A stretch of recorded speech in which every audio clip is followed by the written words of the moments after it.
Whenever somebody defends or advocates a cause, negative thinking never asks about its importance. They don't say, well, this one is good. They say, well, what does the person who wants individualism get out of it? That's the frustrating piece, because I get into conversations sometimes with people who, like I told you, they're trying to work a conversation, but there's no ultimate value of the conversation. The conversation for them is, see, this thing didn't connect to that thing. And this thing, well, I'm like, well, where's the thing with the value here? It's not about that. It's about that these things don't necessarily follow after these things. All that could make sense if there was something of value here. Then that would mean that I could get back to the thing that matters. But there's nothing that actually matters here in this conversation. So there you go. That's the issue that I have when I'm dealing with these idea slingers, whatever the hell they are. They're like dope peddling with ideas. It's just garbage. He said something that reminded me of Jung, and the Jung piece, I think he made it so clear. Jung is talking about this concept called negative thinking. In more plain language, it's like you have an intuition and you're just going to try to rationalize. Or you're not really giving value to the thing. So to observe and investigate this thinking is not easy, because it is more or less constantly repressed by the conscious attitude. Hence, in the majority of cases, it must first be retrieved from the background of consciousness, unless it should come to the surface accidentally in some unguarded moment.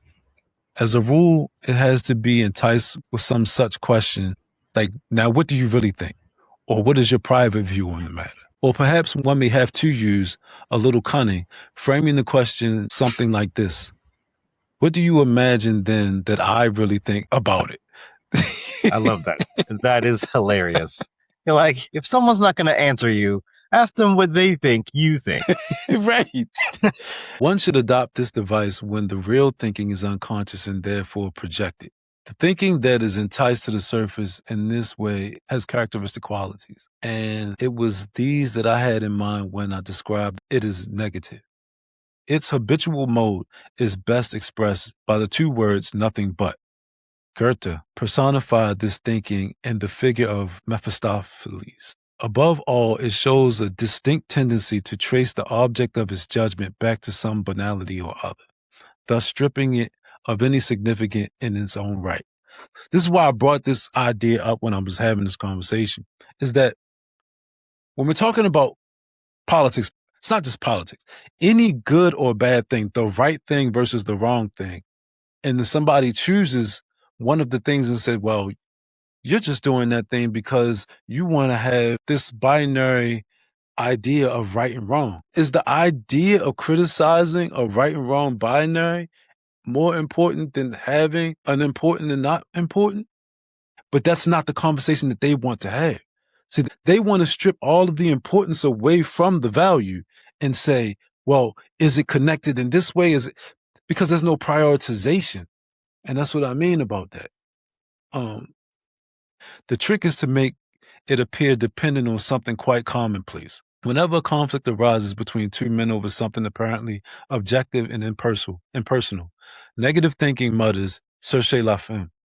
Cherchez la femme is look at the woman, I think. So whenever somebody defends or advocates a cause, negative thinking never asks about its importance. So if somebody says individualism is moral and socialism is bad, they don't say, well, this one is good. They say, well, what does the person who wants individualism get out of it? And what does the person who wants socialism get out? So it's really a Ellsworth Tory argument. Exactly right. For him, it's like, man, I don't get anything out of it.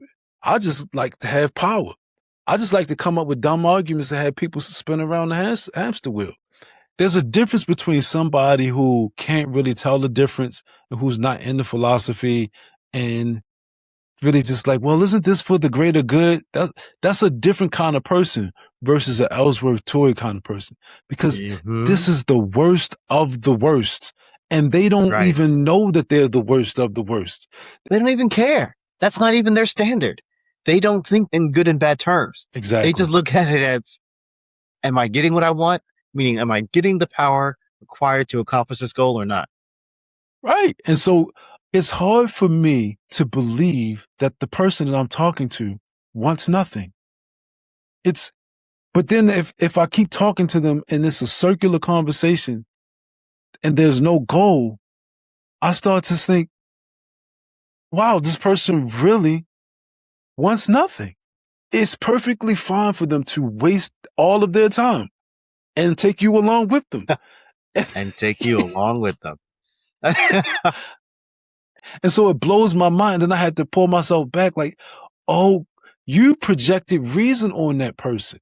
You projected your idea on that person. And that's what I meant about we all project. Yes.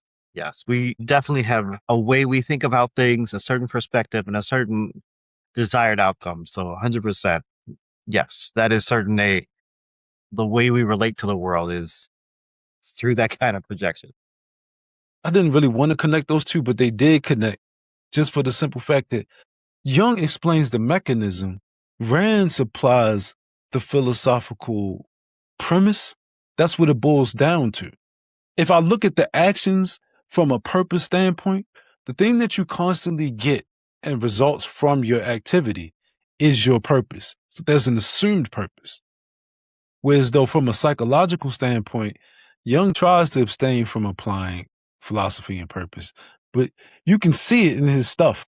He tries to give it like it's an unbiased opinion, but he'll be like, this is kind of crazy. You know? Those are kind of the people that I wouldn't say at war with, but you really don't engage with them. You shouldn't engage with them because they don't want anything of value. They're not an enemy or an adversary or an op or nothing. They're just pawns in the game. Yes, but they're not even playing the same game in the sense of we're not even moving toward a similar goal.